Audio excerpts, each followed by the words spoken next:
Assim também vós, meus irmãos, fostes mortos quanto à lei, mediante o corpo de Cristo, para pertencerdes a outro, aquele que ressurgiu dentre os mortos, a fim de que demos frutos para Deus. Ou seja, ele faz aqui essa mesma comparação também, ele dá aqui em pouquíssimas palavras, repetindo praticamente o que ele falou no capítulo anterior sobre o batismo, né? Olha só, através do corpo de Cristo, nós morremos, nós estamos mortos quanto à lei. Porém, nós estamos agora pertencendo a Cristo ressuscitado, ao Cristo que ressuscitou, ao Cristo vivo, não ao Cristo morto, aquele Cristo que morreu, que pregou lá para os judeus que eles deveriam seguir a lei. Sim, eles deveriam seguir a lei, devem seguir a lei. E agora, o Cristo ressuscitado, ele não é somente dos judeus, ele está aí pronto para é, receber as pessoas de todos os lugares, de todos os países do mundo, todos os povos podem vir a Cristo Jesus e se chegarem a Deus através de Cristo. Aleluias. Porque diz aqui, nós somos agora é, pertencentes àquele que ressurgiu dentre os mortos, a fim de que demos frutos, ou fruto para Deus. O nosso fruto agora é para Deus através da ressurreição de Cristo. A nossa fé está baseada na ressurreição de Jesus Cristo. Ela não está baseada simplesmente na morte. A morte de Jesus foi para a nossa salvação, porém a ressurreição foi para nós andarmos agora numa vida nova, numa vida de prazer celestial, não é o prazer carnal agora. Agora nossa carne deve ser anulada, deve ser vencida. Nós devemos vencer o nosso ego, nós devemos vencer o nosso querer e agora fazermos a vontade de Deus, fazermos aquilo que Deus quer que nós façamos. Devemos produzir fruto, o fruto bom, o fruto benigno, o fruto da justiça, o fruto da equidade, o fruto da bênção, o fruto da alegria, do Espírito.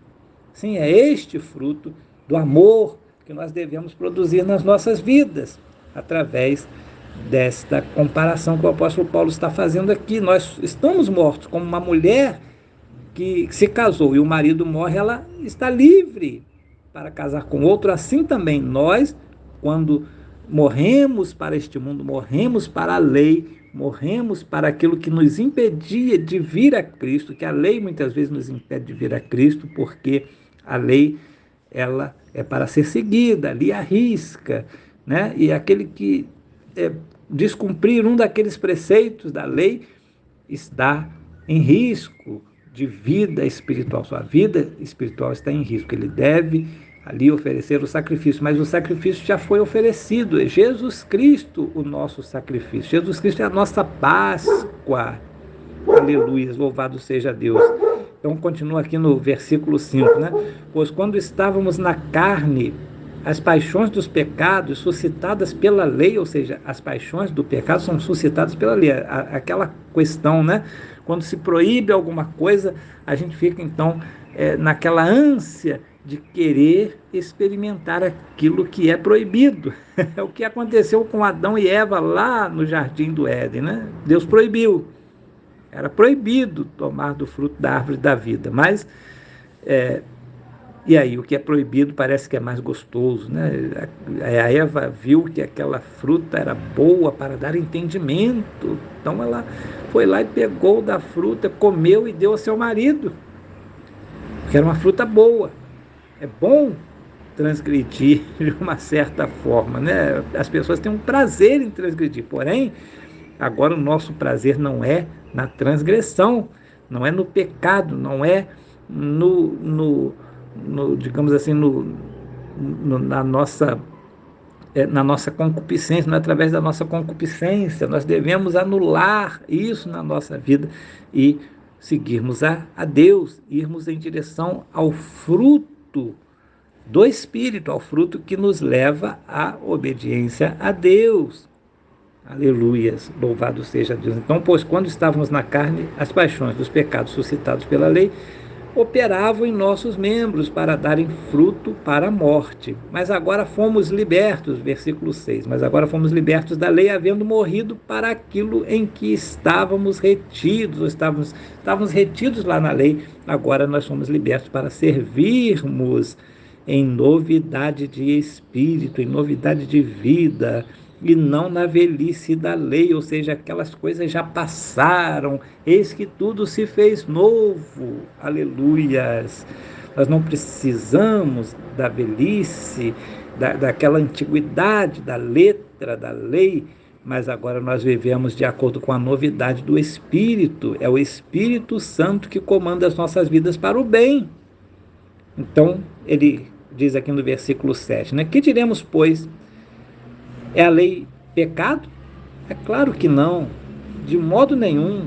Aqueles que praticam a lei, parabéns, né? Estão fazendo uma coisa boa.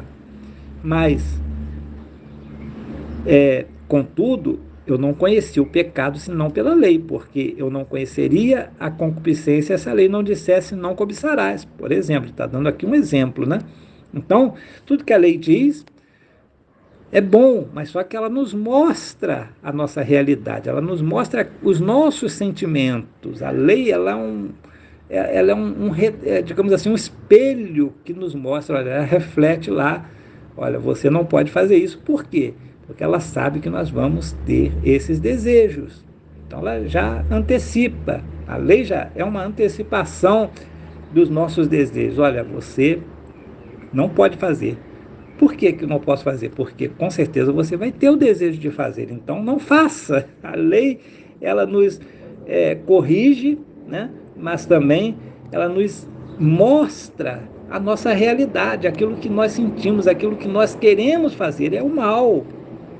Olha só o que ele diz aqui, no versículo 8 em diante. Mas o pecado, tomando ocasião pelo mandamento, operou em mim toda espécie de concupiscência. Olha só. O pecado que está em nós se aproveita desta situação quando a lei diz não faça, para que nós possamos acordar a nossa consciência para realizarmos tudo aquilo que é contrário à lei, porque esse é o nosso desejo da carne. O desejo da nossa carne é tudo de ruim, é matar, é roubar, né? Às vezes a pessoa, mas eu nunca matei, nunca roubei, não quero matar, não quero roubar, mas a verdade é que lá no íntimo, no nosso coração, muitas vezes nós desejamos isso. Essa é uma realidade de todo ser humano, não tem como nós nos livrarmos disso. Muitas vezes a gente, por mínima coisas, a gente muitas vezes tem desejos malignos assim para outras pessoas. Às vezes a gente não concretiza, mas a gente tem os desejos, e os desejos são o início de uma jornada que pode acabar muito mal se nós não tivermos um controle muito sério da nossa personalidade, né? Então, pelo mandamento, o pecado, tomando ocasião, operou em mim toda espécie de concupiscência, porquanto ainda não há lei, porquanto onde não há lei está morto o pecado. Ou seja, enquanto a lei não mostrava a nossa real situação diante de Deus ou diante de nós mesmos, né? O pecado estava ali paralisado. Não havia muito motivo de se preocupar com o pecado, porque a lei, se não existe lei, então, tanto faz se eu fizer, se não fizer, está no mesmo, não tem pecado nenhum, né? Se eu fizer também não tem pecado, algo assim muito inocente, né? Mas uma vez que a lei diz para não fazer, nós fazemos, aí vem a questão da consciência. A nossa consciência começa a nos acusar e nós então passamos a ter o pecado. O pecado nasce daí, de nós conhecermos o que não devemos fazer e o que devemos fazer também, né? Claro.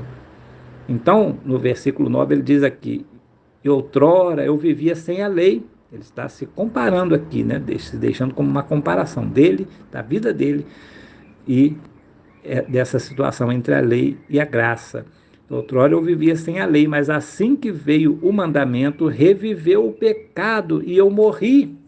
Quando o pecado revive, quando nós conhecemos a lei, o pecado revive em nós, porque nós sabemos agora que nós não podemos praticar aquele pecado, aquele mal que está ali adormecido dentro de nós não devemos fazer. E aí nós morremos espiritualmente. E o versículo 10 diz: e o mandamento que era para a vida, esse achei que era para a morte. Ou seja, nós muitas vezes achamos que o mandamento, não, o mandamento então veio para que nós pudéssemos estar mortos, porque nós morremos, né? Pelo, pelo pecado apresentado ou ressuscitado, digamos assim, ou mostrado pela lei. Então, já que nós estamos mortos diante de Deus pelo pecado, o pecado é morte espiritual, então agora eu não tenho por que obedecer à lei. Não, é o contrário. Você agora precisa de entender a lei para que você saiba que aquela lei está te livrando, está te corrigindo, para você não fazer aquilo que justamente você deseja fazer. É uma luta entre o nosso desejo e o que diz a lei. A lei sempre proíbe os nossos desejos. Aqui, a lei é antecipação daquilo que nós já queremos fazer. Então ela nos proíbe.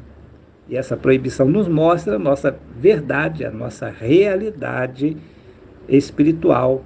Tudo aquilo que nós não queremos, que nós não devemos fazer, é justamente aquilo que nós queremos, na verdade, fazer, mas muitas vezes nós queremos, digamos assim, tapar o sol com a peneira, né? Não queremos nos julgar a nós mesmos, como nos condenar, mas queremos nos absorver. Nós somos os nossos próprios juízes, mas existe um juízo maior, porque a lei, ela fala para nós não fazermos. E quando nós conhecemos a lei, então nós estamos mortos para Deus em relação a isso. E agora a lei nos mostrando a verdade, né? Nós achamos que era para a morte essa lei, mas na verdade essa lei é para a vida, para nós, quando realmente conhecemos essa lei, nós passamos a viver e não nós passamos a morrer, porque o pecado, versículo 11, o pecado tomando ocasião pelo mandamento me enganou e por ele me matou. O pecado é que é o principal sujeito aqui que está trabalhando para o nosso mal, para a nossa morte, para nos enganar. Sim, o pecado nos engana.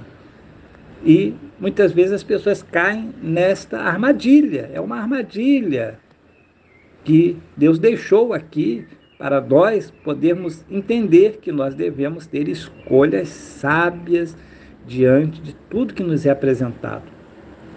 Mesmo que o nosso desejo seja ruim, seja mau, mas agora nós temos uma escolha porque nós conhecemos o outro lado, conhecemos que existe uma proibição e que nós devemos fazer tudo para que nós obedeçamos aquela lei, não para nós menosprezarmos a lei da obediência, as coisas espirituais. Por isso que agora é pelo Espírito, versículo 12, de modo que a lei é santa, e o mandamento santo, justo e bom. Logo, versículo 13, logo o bom tornou-se morte para mim? De modo nenhum, mas o pecado, para que se mostrasse pecado, operou em mim a morte por meio do bem, a fim de que pelo mandamento o pecado se manifestasse excessivamente maligno. Ou seja, nós só conhecemos a malignidade do pecado quando nós estamos defrontados aí diante da lei e diante da graça, diante da lei, né? O pecado se manifesta, nós passamos a conhecer aquilo que existe em nós, os desejos que existem na nossa vida, na nossa carne, no nosso viver, e esses desejos são, digamos assim, contrariados pela lei, né? Isso nos faz morrer e o pecado se aproveita dessa ocasião para que por esse mandamento nós estejamos mortos para Deus. Mas isso é a manifestação excessivamente maligna do pecado. Saibam disso, né? E agora o versículo 14: porque bem sabemos que a lei é espiritual, mas eu sou carnal,